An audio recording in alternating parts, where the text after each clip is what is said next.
ओम नमस्ते सभी को। धर्म प्रेमी सज्जनों, वर्ण व्यवस्था का जो विवाद है वो बहुत समय से चलता आ रहा है।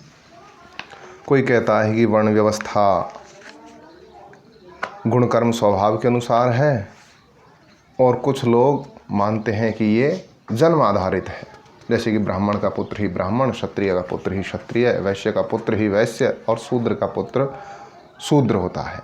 ऐसा मानते हैं जो कि ऐसे लोग जिन्होंने शास्त्रों का अच्छी प्रकार से अनुशीलन नहीं किया है और जो अपने वंश को भी उसी वर्ण में ही रखना चाहते हैं, अपने उच्च वर्ण के अंतर्गत ही, ऐसे लोग उस व्यवस्था को मानते हैं। दरअसल इसका आधार क्या है? कुछ लोग जो विभिन्न प्रकार के जो कुतर्क देते हैं वो क्या हैं, विभिन्न प्रकार के जो जड़ वस्तुएं हैं उनका उदाहरण दे करके कहते हैं कि ये जन्म से ये है, ये जन्म से ये है, तो फिर वर्ण भी ये होंगे। अब उन लोगों को वर्ण व्यवस्था का ठीक ठीक ज्ञान नहीं है, ना ही उन्हें वेदांगों का ज्ञान है, ना ही वेद का ज्ञान है, क्योंकि वर्ण शब्द ही वृञ धातु से बना है, जिसका अर्थ होता है वर्णन करना, चयन करना। और यह है आचार्य व्यास के द्वारा लिखा गया निरुक्त, वेदांग के अंतर्गत आता है। इसमें भी 2:1:14 इसका मैं पता दे रहा हूँ। 2:1:14 के अनुसार कहा है वर्णो वृणोते, अर्थात वर्ण किस लिए कहलाता है? वृणोते, जिसके कारण वर्ण किया जाता है, यानी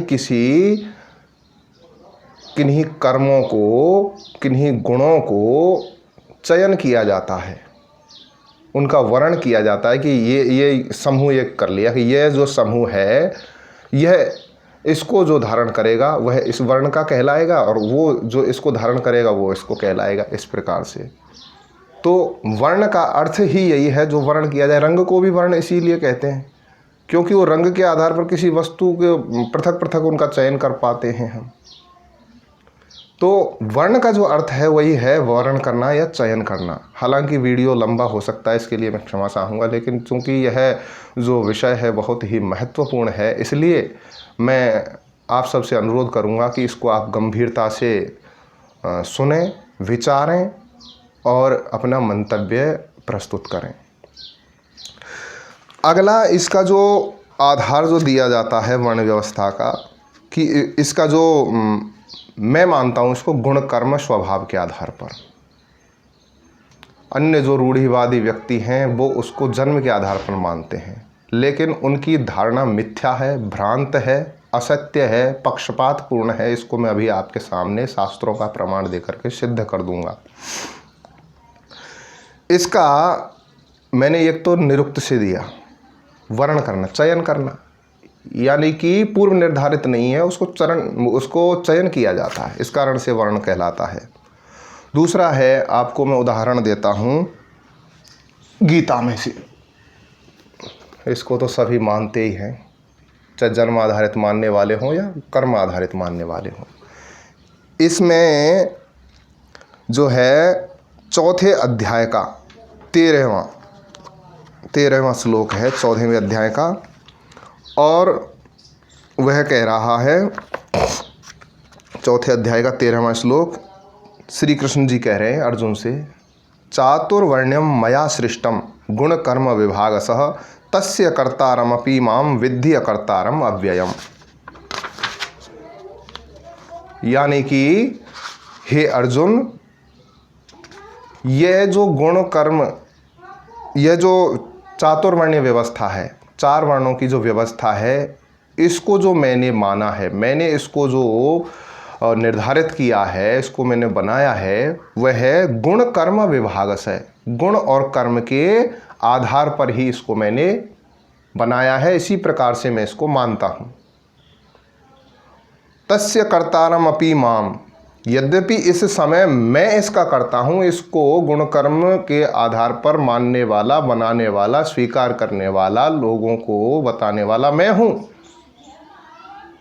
विद्धि अकर्तारम अव्ययम, लेकिन तुम उस अव्यय परमेश्वर को ही इसका कर्ता जानो, क्योंकि यह सनातन परंपरा है, यह वैदिक काल से ही यही कहा गया है।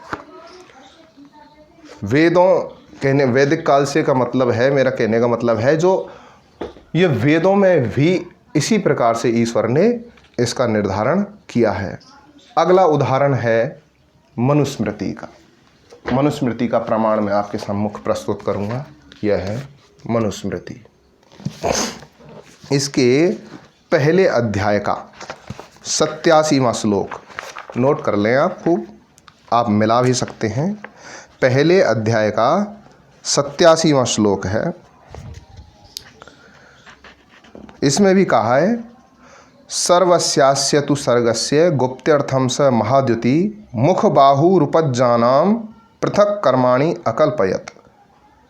समस्त संसार की रक्षा, व्यवस्था और समृद्धि के लिए महातेजस्वी परमात्मा ने मुख, बाहु, जंघा और पैर के गुणों की तुलना से निर्मित वर्णों के अर्थात क्रमशः ब्राह्मण, क्षत्रिय, वैश्य और शूद्र वर्णों के पृथक पृथक कर्म वेदों के माध्यम से निर्धारित किए हैं। कर्म निर्धारित किए हैं, इसका मतलब क्या है? कर्म के आधार पर है। अगला है गीता का ही है 18वां अध्याय का 41वां श्लोक है। 18वां अध्याय 41वां श्लोक। इसमें कहा है, ब्राह्मण क्षत्रिय विषाम शूद्राणाम च परंतप कर्माणि प्रविभक्तानि स्वभाव प्रभवैर गुणहि। हे परंतप, ब्राह्मण, क्षत्रिय, वैश्य तथा शूद्र, इन सब को जो कर्म बांटे गए हैं वे इनके स्वाभाविक गुणों को देखकर ही बांटे गए हैं। यहाँ पर भी कर्म की बात कही गई है। अब इसका जो और इसके लिए हम जब साक्ष्य देखते हैं तो हम देखेंगे ये यजुर्वेद है। इसका जो 31वां अध्याय है उसका 11 नंबर का मंत्र। इसी प्रकार से सेम ही है, दोनों ही वेदों में बिल्कुल सेम है। ऋग्वेद, इस ऋग्वेद के 10वें मंडल के 90वें सूक्त का, और ये आपका 12वां मंत्र है इस ऋग्वेद का। अब ये मंत्र कौन सा है देखिए, दोनों ही वेदों में बिल्कुल समान रूप से कहा गया है। यहाँ बात चल रही है कि ईश्वर ने इस संसार को बनाया, इस ब्रह्मांड को बनाया, तो उसके किन किन गुणों के संयोग से और कौन कौन सी चीज़ों का निर्माण हुआ है। गुणों की बात है। मैंने इससे पिछले वीडियो में ईश्वर की निराकारता को विभिन्न प्रमाणों के माध्यम से सिद्ध किया था। जो निराकार है उसके मुँह, उसकी भुजाएं आदि अंग प्रत्यंग, उसका शरीर होना बिल्कुल गलत हो ही नहीं सकता है। लोग जो मानते हैं वो मानते रहें, वो उनकी अपनी विचारधारा, ये शास्त्रों की विचारधारा तो नहीं है। ईश्वर निराकार था, है और रहेगा। तो इसमें कहा है, ब्राह्मणोस्य मुखम आसीद बाहु राजन्यः क्रतः ऊरु तदस्य यद्वैश्यः पदभ्याम शूद्रो अजायत। अस्य, इस समाज रूपी जो पुरुष है, इस समाज रूपी पुरुष का मुखम, मुख क्या है? ब्राह्मण। ब्राह्मण इसका मुख है। कैसे है? मुख में क्या है? मुख में हमारी 5 ज्ञानेंद्रियां हैं। कौन कौन सी हैं? स्वादेंद्रिय, घ्राणेंद्रिय, दर्शनेंद्रिय, श्रवणेंद्रिय और स्पर्शेंद्रिय। ये 5 ज्ञानेंद्रियां हैं। इनके द्वारा ज्ञान को ग्रहण करना, अर्थात जो ब्राह्मण है उसका कार्य है कि सब ओर से, सब प्रकार से सुन के, चख के, देख के और सूंघ के, किसी भी प्रकार से सब ओर से ज्ञान को ग्रहण करना, जानना चीज को। और एक इसमें कर्मेंद्रिय है, वाक, वाणी। तो और वाणी से उसका लोगों के कल्याण के लिए उसका उपदेश करना।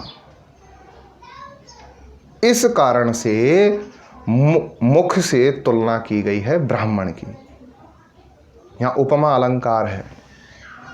अलंकारों को ना जानने वाले इसका सीधा अर्थ ले लेते हैं मुख से। फिर तो भाई मुख से होता अगर ब्राह्मण की उत्पत्ति तो मुख जैसा ही आकृति होनी चाहिए थी, ब्राह्मण की गोल गोल मुख जैसी आकृति। और मुख का मतलब ये नहीं, मुख का मतलब ये पूरे को इसको मुख कहते हैं। किसी की पहचान अगर हम करते हैं तो मुख से करते हैं, तो मुख का मतलब इससे नहीं करते हम पहचान, इस पूरे से करते हैं, इससे पूरा फेस है ये सब। दूसरी बात आती है इसमें, ये तो हो गया ब्राह्मण की, यानी कि ज्ञान प्रधान जो है, और मुख इसीलिए श्रेष्ठ है हमारे शरीर में, सर्वश्रेष्ठ यही है क्योंकि सही गलत का निर्णय करके सोचना विचारना ये सारी क्रियाएं इसमें होती हैं। तो ज्ञान की प्रधानता होने के कारण इससे तुलना की है, मुख से तुलना की है ब्राह्मण की। आगे क्या है, बाहु राजन्य कृतः, बाहु भुजाएं, जो भुजाएं हैं हमारी, ये बाहु हैं, ये हमारी रक्षा का काम करते हैं। शरीर के किसी भी अंग पर कोई प्रहार करे तो ये हाथ तुरंत बचाने के लिए दौड़ पड़ते हैं, रक्षा के लिए और सामने वाले पर आक्रमण करने के लिए भी। चाहे पैर में कांटा लगे या सिर में चोट लगे, हाथ वहीं दौड़ कर जाता है। तो क्षत्रिय का भी क्या है, क्षत्रिय में के अंदर भी यही गुण होना चाहिए कि समाज के किसी भी वर्ग में, किसी भी वर्ण में यदि किसी प्रकार के कोई संकट आ जाए, उनकी रक्षा की आवश्यकता हो तो तुरंत उनकी रक्षा के लिए दौड़ पड़ना, इस गुण के कारण से और क्षत्रिय की तुलना भुजाओं से की गई है। आगे कहा है ऊरु तदस्य यद वैश्य तद यद तद ऊरु वैश्य, ऐसे इसका अन्वय होगा। यद तदस्य, अब जहाँ से यानी भुजाओं के यहाँ निचले हिस्से से लेकर के, या भुजाओं की यहाँ से उत्पत्ति है, यहाँ से इससे निचले हिस्से से लेकर के और ऊरु तक, ऊरु यानी कि हमारे जो जंघाएं हैं यहाँ तक का जो ये भाग है, मध्य का जो भाग है, इसके गुणों से वैश्य की उत्पत्ति हुई है, यानी वैश्य वर्ण का निर्माण हुआ इसके गुणों से। अब इसका गुण क्या है देखिए आप, इसका गुण है कि यानी इसके अंदर आ गए हमारे ये यहाँ से लेकर छाती से लेकर के पेट और ये जंघाओं तक, जो भी हमने पेट के अंदर डाला, पेट का काम है उसका पाचन करके उसको अच्छे प्रकार से और उसका रस बनाना, और फिर इस पूरे जो ये जो भाग जिसकी वैश्य से तुलना की है, इसमें क्या है कि जो भी हमने जो मटेरियल डाला, रॉ मटेरियल, उससे इन्होंने विभिन्न प्रकार के हमारे शरीर के लिए उपयोगी पदार्थ बनाए, रस, रक्त, मांस, मज्जा, अस्थि, वीर्य आदि जो हैं, ये सब बनाने का काम इसी में होता है। और दूसरी बात ये तो हो गई, यानी कि किसी उसको लेकर के पदार्थ को और उससे समाज के लिए विभिन्न प्रकार के उपयोगी पदार्थ बनाना और समाज के सामने प्रस्तुत करना, उनको उपस्थित करना। दूसरा इसमें है, इसमें शरीर के जो अशुद्ध जो पदार्थ हैं, जो दूषित पदार्थ हैं, जो मल हैं, उनको बाहर फेंकने के लिए भी इसमें इंद्रियां हैं। इसका मतलब क्या हुआ कि समाज में उत्तम पदार्थों का निर्माण करके समाज के सम्मुख प्रस्तुत करना, और जो घटिया है, जो निकृष्ट चीज़ है, उनको बाहर कर देना। अब वैश्य पर घटाते हैं, वैश्य कृषि के द्वारा, वैश्य व्यापार के द्वारा, वैश्य पशुपालन के द्वारा, वैश्य विभिन्न प्रकार के निर्माणों के द्वारा, विभिन्न प्रकार की वस्तुओं को बना करके इनके द्वारा वो समाज के लिए इन कामों के द्वारा वो विभिन्न प्रकार की उपयोगी वस्तुएं समाज के सम्मुख रखता है, जिससे इस समाज का भरण पोषण पालन इत्यादि होता है, समाज को बढ़ाता है। और ये जो इसके अंदर ही देखेंगे आप, जो अशुद्ध जो खून है उसको शुद्ध करना आदि, मतलब कोई भी आप प्रक्रिया देख लो इस क्षेत्र में जहाँ से वैश्य की तुलना की है, तो यही काम वैश्य का है। जो ये इस प्रकार का काम करता है वह वैश्य है। अगली जो इसमें तुलना दी है, पदभ्याम शूद्रो अजायत। पदभ्याम दोनों पैरों के गुण से शूद्र वर्ण का यानी शूद्र वर्ण का निर्माण होता है, सृजन होता है। कैसे होता है? पैर क्या करते हैं? ऊपर का जो इसके ऊपर का जितना भी जो शरीर है, शरीर के जो भी अंग प्रत्यंग हैं, उन सभी को, अंगोपांगों को ये धारण करता है अपने ऊपर, उन सबको आधार प्रदान करता है, उनकी सहायता करता है, उनको इधर उधर ले जाने के लिए।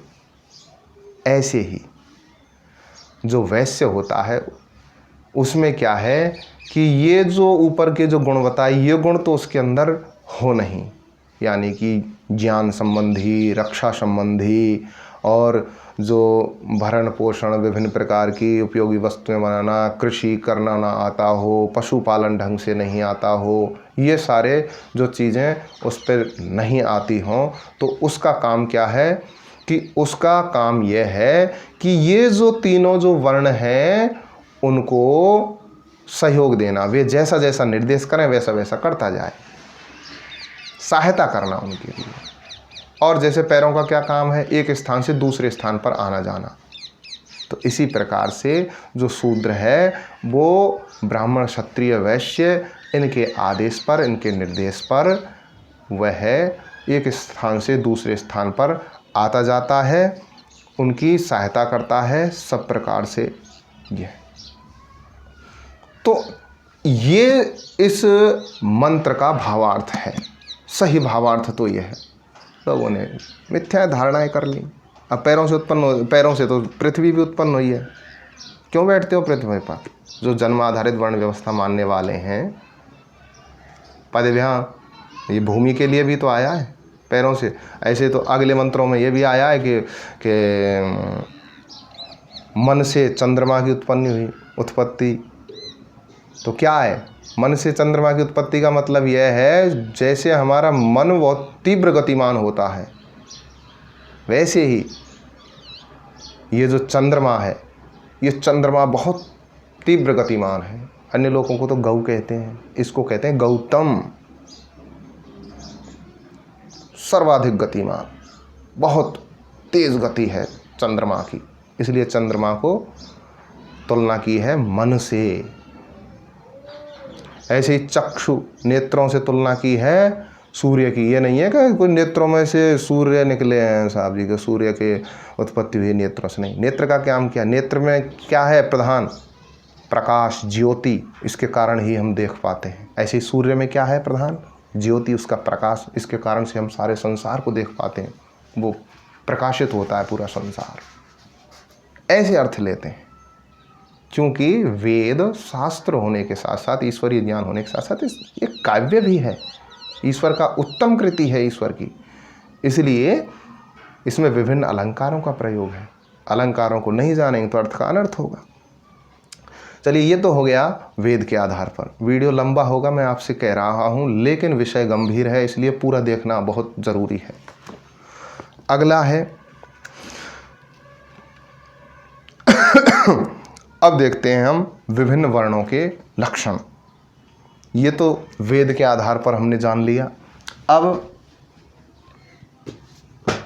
मनुस्मृति के आधार पर देखते हैं हम। मनुस्मृति अध्याय 1 श्लोक संख्या 88।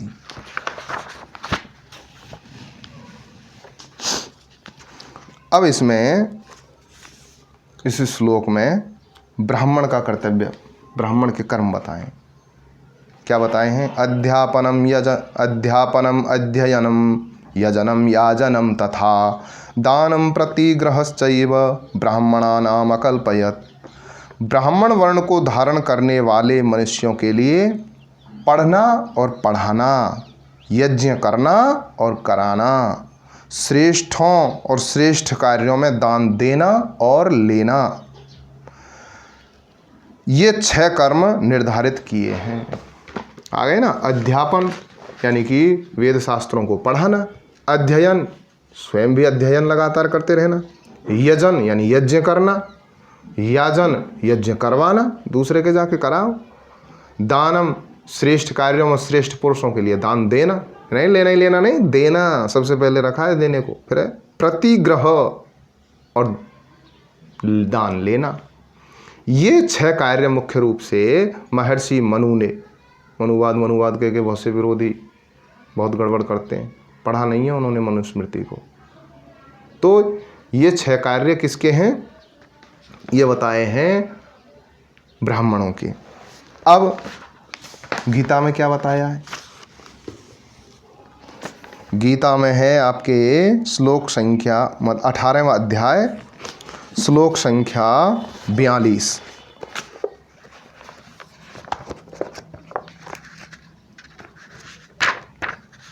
ये दे रखा सर।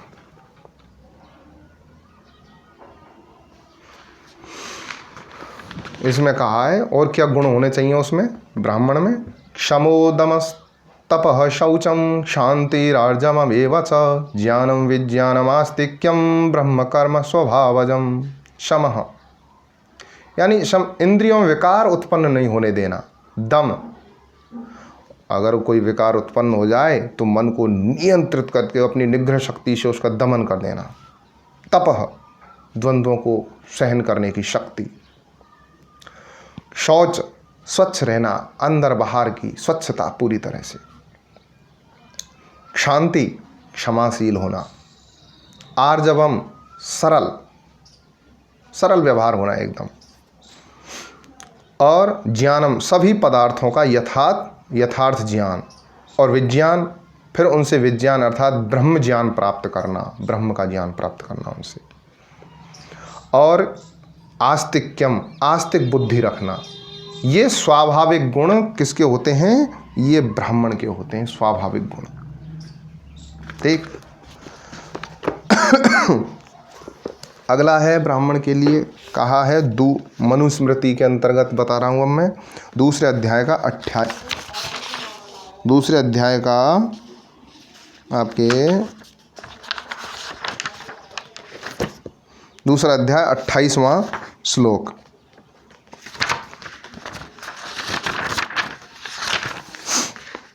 दूसरा अध्याय 28वां श्लोक कह रहा है, स्वाध्यायेन व्रतैर्होमैस्त्रैविद्येनेज्यया सुतहि महायज्ञैश्च यज्ञैश्च ब्राह्म्यं क्रियते तनु। स्वाध्यायेन, जीवन भर वेद आदि शास्त्रों का स्वयं अध्ययन करने से, व्रत ही, वर्णों और आश्रमों के लिए शास्त्रोक्त व्रतों का निष्ठापूर्वक पालन करने से, होम ही, ब्रह्मचर्याश्रम में प्रतिदिन सायं प्रातः अग्निहोत्र करने से, त्रैविद्येन, त्रैविद्या रूप वेदों के सांगोपांग पठन पाठन से, इज्जया, पक्षेष्टि आदि करने से, यानी पाक्षिक यज्ञ वगैरह हैं उनको करने से, स्वतः ही गृहस्थ धर्मानुसार सुसंतानोत्पत्ति करने से, महायज्ञ, गृहस्थ और वानप्रस्थ आश्रम में ब्रह्म यज्ञ, देव यज्ञ, पितृयज्ञ, बलि वैश्वदेव यज्ञ और अतिथि यज्ञ, इन 5 महायज्ञों के अनुष्ठान से, यज्ञ ही, और कौन से यज्ञ? अग्निष्टोम आदि वृहत यज्ञों के आयोजन से, इयम तनु, यह है शरीर, ब्राह्मी क्रियते, ब्रह्ममय और ब्राह्मण का बनता है। ठीक सा। मनुस्मृति से सबसे ज़्यादा प्रमाण दे रहा हूँ इसीलिए मैं, क्योंकि इसको बड़ा विवादित बना रखा लोगों ने। ठीक।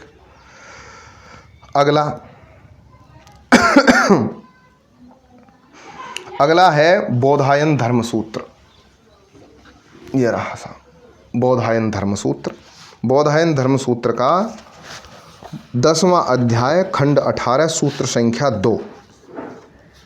इसमें कहा है, ब्रह्म वै स्वम महिमानम ब्राह्मणे स्वदधाध्यनाध्यापन यजन याजन दान प्रतिग्रह संयुक्तम वेदानाम गुप्त्य ही। ब्रह्म ने अपनी महिमा ब्राह्मणों में निहित कर दी। वेदों का अध्ययन कर उनकी रक्षा करना, उनको पढ़ाना, यज्ञ करना कराना, दान लेना, दान देना, ब्राह्मणों का कर्म निर्धारित कर दिया। ये प्रमाण हो गया बोधायन धर्मसूत्र का। ये इस प्रकार से जो ब्राह्मण के, ये कहने का मतलब है गुण कर्म स्वभाव हैं, अगर ये हैं उसके अंदर तो ही ब्राह्मण है, अन्यथा जिस प्रकार के गुण कर्म स्वभाव उसके होंगे वो उस वर्ण के अंतर्गत आएगा। अब क्षत्रिय, वैसे मैंने बता दिया है पर जल्दी जल्दी में क्षत्रिय को बता देता हूँ। तो क्षत्रिय के लिए मनुस्मृति पहला अध्याय और 89वां श्लोक है। प्रजानां रक्षणं दानं विद्या अध्ययनम् एव च विषयेषु प्रशक्तिश्च क्षत्रियस्य समासतः। प्रजाओं की सभी प्रकार से रक्षा करना, प्रजानां रक्षणम, दानम दान देना, यज्ञ यज्ञ करना और करवाना, अध्ययनम एव और वेदादि शास्त्रों को पढ़ना, च तथा विषयेषु अप्रशक्ति ही विषयों में आसक्त ना रहकर जितेंद्रिय रहना, क्षत्रियस्य समासतः। ये संक्षेप से क्षत्रिय वर्ण धारण करने वाले मनुष्य के कर्तव्य हैं। यही बात गीता में भी कही गई है, गीता में कही गई है। ये भी 18वें अध्याय के 43वां मंत्र है। शौर्यम तेजो धृतिर्दाक्ष्यम युद्धे चाप्य पलायनम दानम ईश्वर भावश्च क्षात्रम कर्म स्वभावज। यानी कि शौर्य, सूरवीरता, निर्भय होकर शत्रु दल में घुस पड़ना, तेजस्वी होना, किसी से नहीं दबना, धृति यानी कि धैर्यशील होना, ये नहीं घबरा जाए, थोड़े से में हड़बड़ा जाए, बेचैन हो जाए, ऐसा नहीं। दाक्ष्यम और चतुर, अपनी व्यवस्था को संभालने में एकदम चतुर। युद्धे च अपि अपलायनम, और युद्ध में से कभी भी भागे नहीं डर करके वापस। दानम, और दानशील हो। ईश्वर भाव, और क्या है कि स्वाभाविक रूप से न्याय करना, जैसे ईश्वर न्यायकारी है वैसे न्यायकारी रहना, ऐश्वर्यवान होना, ये बताए हैं क्षत्रिय के लक्षण। अब बौधायन धर्म सूत्र में क्या बताया है? बौधायन धर्म सूत्र में भी वही वो जो मैंने अभी बताया था, 10वां अध्याय और खंड 18 सूत्र संख्या 3। इसमें क्या है? क्षत्रिय वलम अध्ययन यजन दान शस्त्र कोश भूत रक्षण संयुक्तम क्षत्रस्य वृद्धि, ये सूत्र संख्या है 3। इसमें कहा है कि परमेश्वर ने क्षत्रियों को बल से संयुक्त कर दिया, यानी जो बल से युक्त थे वो उनको क्या बनाया? उनको क्षत्रिय माना। उन्हें राज्य की रक्षा का भार सौंपा। वेद पढ़ना, यज्ञ करना, दान देना, अस्त्र शस्त्र धारण करना, धन तथा प्राणियों के जीवन को बचाना, ये कर्म क्षत्रियों के लिए निहित किए गए हैं, निर्धारित किए गए हैं। ठीक जी। अगला है वैश्य के लक्षण।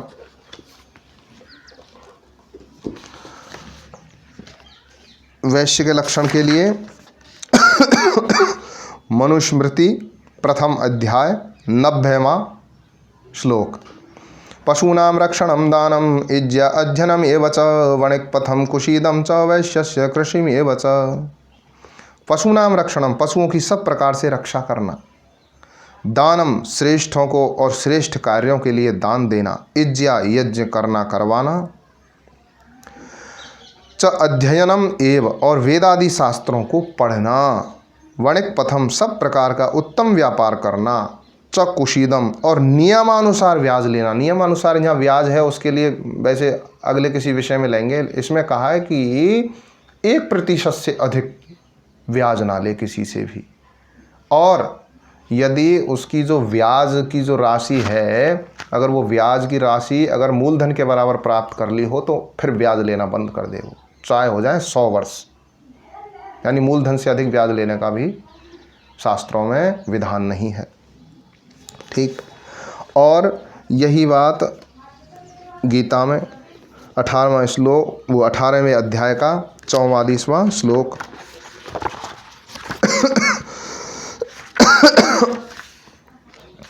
कृषि गोरक्ष्य वाणिज्यम वैश्य कर्म स्वभावजम परचयात्मकम कर्म शूद्रस्य चापि स्वभावजम। कृषि करना, गोरक्ष्य, गौ आदि प्राणियों की रक्षा करना, उनका पालन करना, वाणिज्यम, विभिन्न प्रकार के व्यापार करना, ये वैश्य के कर्म हैं। स्वभावजम, स्वाभाविक, बनावटी नहीं है, स्वाभाविक हैं उसके अंदर ये योग्यता होनी ही चाहिए। और शूद्र के लिए तो सभी जगह वही कहा है, तो शूद्र के लिए भी बहुत से लोग आपत्ति करते हैं, उसको भी हम समझाएंगे। अगला बौधायन धर्मसूत्र में भी क्या कहा है वैश्य के लक्षणों में, वही 10वां अध्याय और खंड 18 और सूत्र संख्या 4। विट्सु अध्ययन यजन दान कृषि वाणिज्य पशुपालन संयुक्तम कर्मणाम वृद्धि।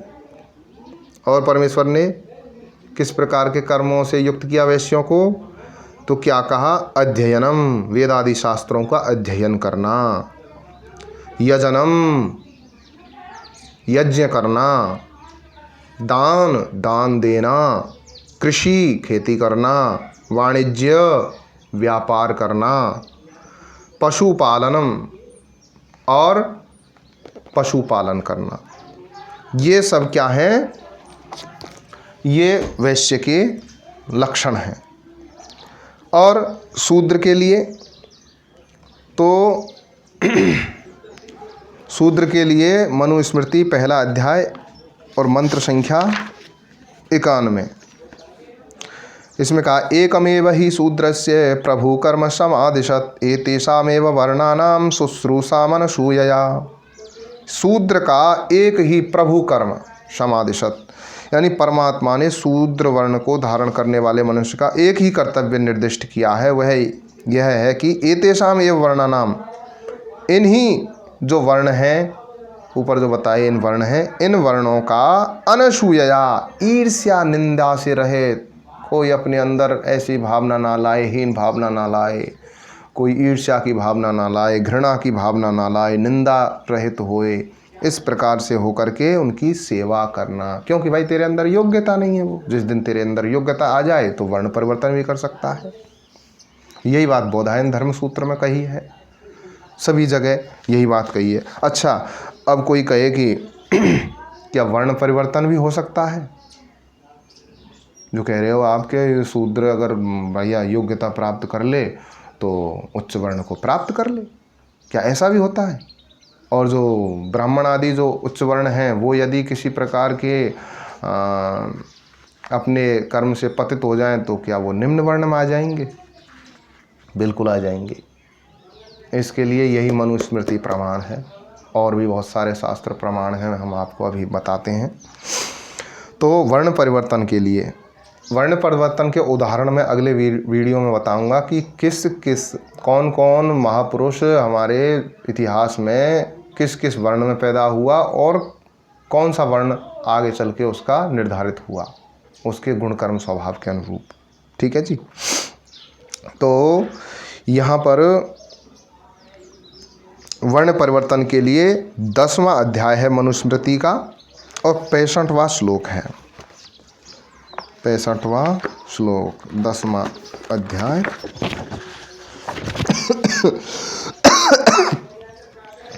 शूद्रो ब्राह्मणतामेति ब्राह्मणश्चैति शूद्रताम क्षत्रियाज्जातमेवंतो विद्याद्वैश्यात् तथैव च।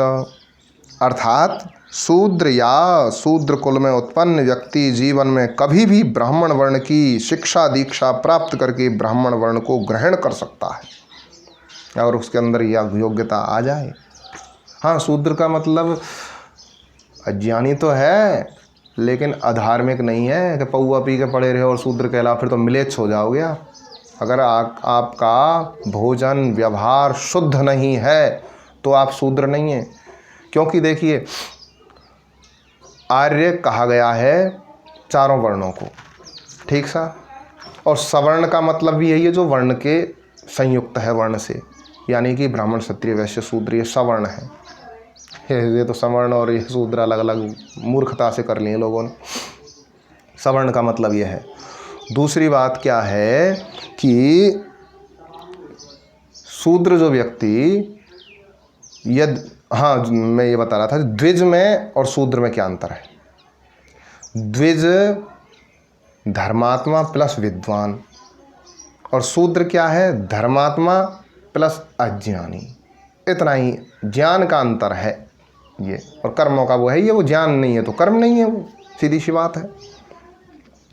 तो इसमें क्या कहा है कि शूद्र या शूद्र कुल में उत्पन्न व्यक्ति जीवन में कभी भी ब्राह्मण वर्ण की शिक्षा दीक्षा प्राप्त करके ब्राह्मण वर्ण को ग्रहण कर सकता है। और ब्राह्मण शूद्रताम इति, ब्राह्मण या ब्राह्मण कुल में उत्पन्न व्यक्ति यदि अपने निर्धारित कर्तव्यों का पालन नहीं करे तो वह शूद्र वर्ण में पतित हो जाता है। एवं तो इसी प्रकार निश्चय पूर्वक क्षत्रिय जातम, क्षत्रिय से जन्म से क्षत्रिय माता पिता से उत्पन्न बालक या व्यक्ति का भी अच्छे बुरे कर्मों के आधार पर उच्च या निम्न वर्ण परिवर्तन हो जाता है। और तथाइव उसी उपर्युक्त प्रकार से वैश्यात विद्या, जन्म से वैश्य के कुल में उत्पन्न व्यक्ति का भी वर्ण परिवर्तन हो जाता है। यह वर्ण व्यवस्था का सिद्धांत है, ऐसा जाने। ठीक। और अब ये जो तथाकथित शंकराचार्य और अनिरुद्ध जैसे तथाकथित आचार्य, ये लोग कहते हैं कि जन्म के आधार पर ही है, ब्राह्मण जन्म के आधार पर होता है, वर्ण व्यवस्था जन्म के आधार पर होती है, पर कर्म और अगर उसके बढ़िया हो जाए तो 4 चांद लग जाए। ये उनकी बनावटी बात है। अब देखना इन लोगों को, ये जो जैसे अनिरुद्ध जैसे ये जो कथावाचक हैं ना, अब ये ब्राह्मण है कि नहीं, इसके लिए देखिए आप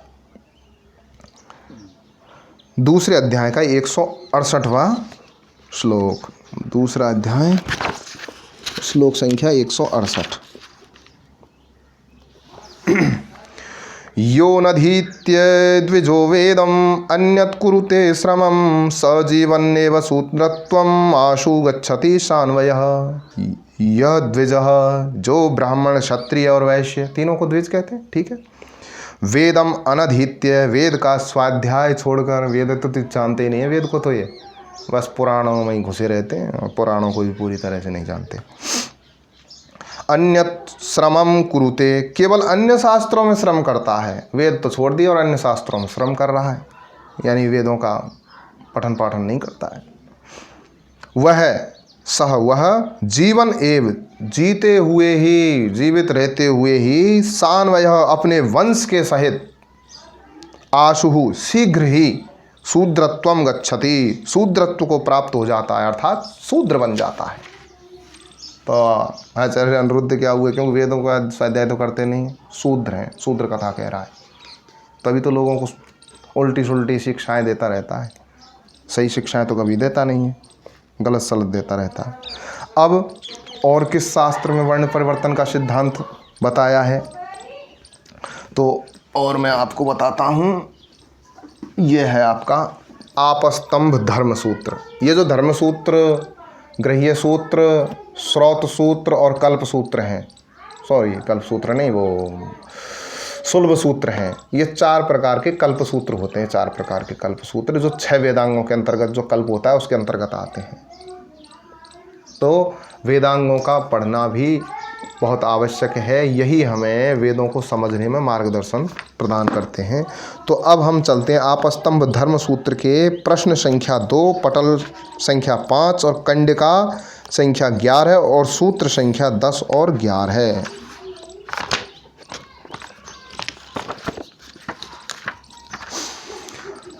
देखिए साहब, इसमें क्या कहा है, धर्मचर्या जघन्यो वर्णः पूर्वम पूर्वम वर्णम आपद्यते जाति परिवृत्तौ। ये 10वां सूत्र है इसका।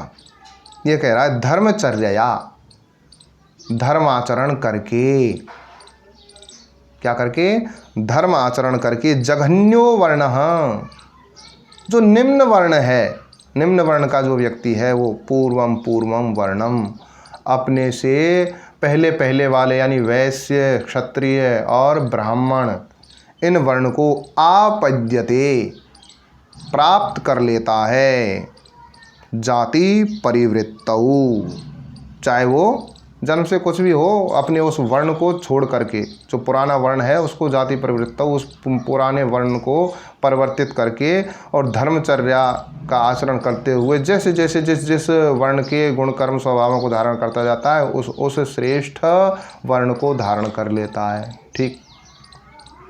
अब क्या उच्च वर्ण का निम्न वर्ण में आ सकता है, तो मैंने अभी मनुस्मृति का उदाहरण दिया ही, मनुस्मृति का प्रमाण दिया। अब इसी का ही अगला 11वां सूत्र जो मैंने पता बताया इसका, वही प्रश्न संख्या 2 पटल संख्या 5 कंडिका 11 है और सूत्र संख्या 11 है। क्या कहे? अधर्मचर्या पूर्वो वर्णो जघन्यम जघन्यम वर्णम आपद्यते जाति परिवृत्तौ। अधर्मचर्या, अधर्म आचरण करने से, अधर्म आचरण करके पूर्वो वर्णो, जो पूर्व वर्ण है, जो उच्च वर्ण है, जो श्रेष्ठ वर्ण है, वह जघन्यम जघन्यम वर्णम, अपने से नीचे नीचे के जो वर्ण हैं उनको आपद्यते प्राप्त कर लेता है, जाति परिवृत्तौ, वर्ण परिवर्तन करके। उदाहरण पूछेंगे आप तो अगले वीडियो में मैं उदाहरण बनाऊंगा, क्योंकि यह है लगभग 40 मिनट से ऊपर का तो हो गया है वीडियो, और भी लंबा खिंच सकता है। इस प्रकार से हमारे भाई शास्त्र तो एक मत होकर के ये कह रहे हैं कि गुण कर्म स्वभाव के आधार पर ही वर्ण व्यवस्था होती है, जन्म आधारित नहीं। लेकिन जहाँ जहाँ ये जन्म आधारित वर्ण व्यवस्था का अगर कोई श्लोक मिलता है तो सीधी सी बात है वो वेद, स्मृति शास्त्र और विभिन्न प्रकार के जो प्रामाणिक आर्ष शास्त्र हैं उनके आधार पर वो बिल्कुल झूठे हैं, प्रक्षिप्त हैं, मिलावटी हैं, और वो जातिवादी विचारधारा को पोषित करने वाले हैं, समाज में विघटन पैदा करने वाले हैं। उनको तुरंत त्याग देना चाहिए, उनकी उपेक्षा कर देनी चाहिए, और जो है भाई हमारा स्वभाव होना चाहिए उत्तम को ग्रहण करने वाला। अब ये जो तथाकथित जो जय भीम वाले लोग हैं, इनमें एक कमी है। अगर आपको भाई ब्राह्मणों से, उनके छुआछूत से अगर आपको आपत्ति है तो इसी मनुस्मृति में से वो उदाहरण निकाल करके क्यों नहीं देते, जिससे कि आप जो आपको बेइज्जती करने वाले हैं उनको आप बेइज्जत कीजिए कि देख तू शूद्र है, तू म्लेच्छ है, तेरा खान पान आचार व्यवहार इस प्रकार का है। अभी कुछ दिनों पहले की बात है कि कुछ लोग मेरे पास आए थे मंदिर के लिए, दान लेने के लिए, मंदिर निर्माण के लिए, कई बार पहले कर चुके थे। लेकिन मैं जातिवाद का विरोधी हूँ। मैंने उनसे कहा क्या सभी जातियों के लिए मंदिर में प्रवेश होगा? तो उन्होंने कहा कि मतलब क्या है, आपको तो प्रवेश मिलता है आपकी जाति को। तो मैंने कहा मेरी जाति को मिले या नहीं मिले मुझे तो मतलब ही नहीं है। खैर मैं तो स्वयं मूर्ति पूजा करता नहीं हूँ, तो मुझे तो इस बात से कोई मतलब नहीं है। मैं तो ईश्वर को निराकार और सर्वव्यापक मान करके कहीं भी बैठ करके ईश्वर की उपासना कर लेता हूँ, संध्या कर लेता हूँ।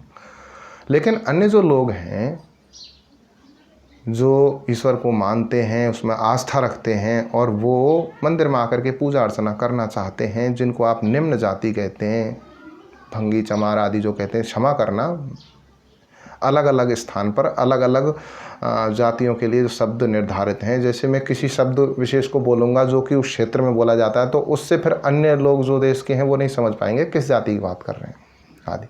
यानी कि ये जो लोग हैं इनको प्रवेश मिलेगा क्या? तो उन्होंने कहा कि इनको तो नहीं मिलेगा। तो भाई मैं नहीं दूंगा। मैंने कि जातिवादी, जाति के आधार पर ऊंच नीच भेदभाव करने वाले लोगों के लिए मैं कोई अपनी ओर से एक धेला नहीं देने वाला हूँ। वो नाराज़ होकर चले गए। उसके बाद में उसका लड़का जो महोदया मेरे पास आई थी मांगने के लिए, मैंने कोई गाली तो किसी से दी नहीं, मेरा सीधा सा मंतव्य था, मैंने स्पष्ट कर दिया। उन्होंने कहा अब वो जो लड़का देख करके जब भी देखता है माँ बहन की गाली देता है। सीधी सी बात है, वो ब्राह्मण क्षत्रिय वैश्य शूद्र में से तो एक भी नहीं है, क्योंकि धार्मिक होना आवश्यक है और गाली देना धर्म का लक्षण है नहीं है। तो वो है म्लेच्छ। और दूसरी बात, दारू पीते हैं, मांस खाते हैं, झूठ बोलते हैं, नशाखोरी करते हैं और विभिन्न प्रकार के कुकृत्य करते हैं। चारों वेदों को तो वो जानता था रावण, लेकिन उसके कर्म खराब थे, राक्षस कहलाए। तो राक्षस ही तो हैं ऐसे लोग। माँ एक पे चिल्ला रही है, वो छोरा है, वो आर्य समाज, ये आर्य समाज वाला है, वो साहब हवन करा रहा है उस जगह, वहाँ कोलियों के वहाँ थाई पे हवन करा रहा है। भाई ये कराएंगे तो हमें कौन पूछेगा? कोई नहीं पूछ रहा है, तुम्हें कौन पूछने वाला है? आगे आ रहा है समय, कोई नहीं पूछेगा। जिसकी योग्यता होगी किसी संस्कार को उत्तम तरीके से कराने की, उससे करवाएगा। मैं किसी पर व्यक्तिगत आक्षेप नहीं करता, लेकिन फालतू में जब भी इधर उधर से निकलता है उसका छोरा कहीं बैठा हुआ मिलता, गालियां देता है माँ बहन की। मैं उससे झगड़ता नहीं, मैं उपेक्षा करके निकल जाता। कारण क्या है? नंगा नहाएगा क्या, निचोड़ेगा क्या? बेशर्मा आदमी है, बेशर्म उनको तो शर्म है ही नहीं है कि उनसे अगर हम झगड़ा भी करेंगे, वो झगड़े के लिए तैयार हैं, केस के लिए भी तैयार हैं, सब चीज़ के लिए तैयार हैं। उनको तो अपनी इज्जत से कोई मतलब नहीं है। हमें तो भैया अपनी इज्जत बचानी, तू भगवान तुझे देगा इसका फल। ठीक है जी। तो ये वर्ण परिवर्तन के आपको मैंने विभिन्न प्रकार के, यानी कि विभिन्न विभिन्न वर्णों के क्या क्या गुणकर्म स्वभाव होने चाहिए वह भी बताया मैंने। और आपके लिए मैंने ये भी बताया कि वर्ण परिवर्तन भी हो सकता है, इसकी आज्ञा सभी शास्त्र देते हैं। और कर्म की ही प्रधानता है इस संसार में। तो उसके लिए देखिए गीता 18वां अध्याय 46, 47 और 48वें श्लोक आप देखेंगे कितनी बढ़िया बात कही है श्री कृष्ण जी ने। देखिए, यतः प्रवृत्तिर्भूतानां येन सर्वमिदं ततं स्वकर्मणा तमभ्यर्च सिद्धिं विन्दति मानवः।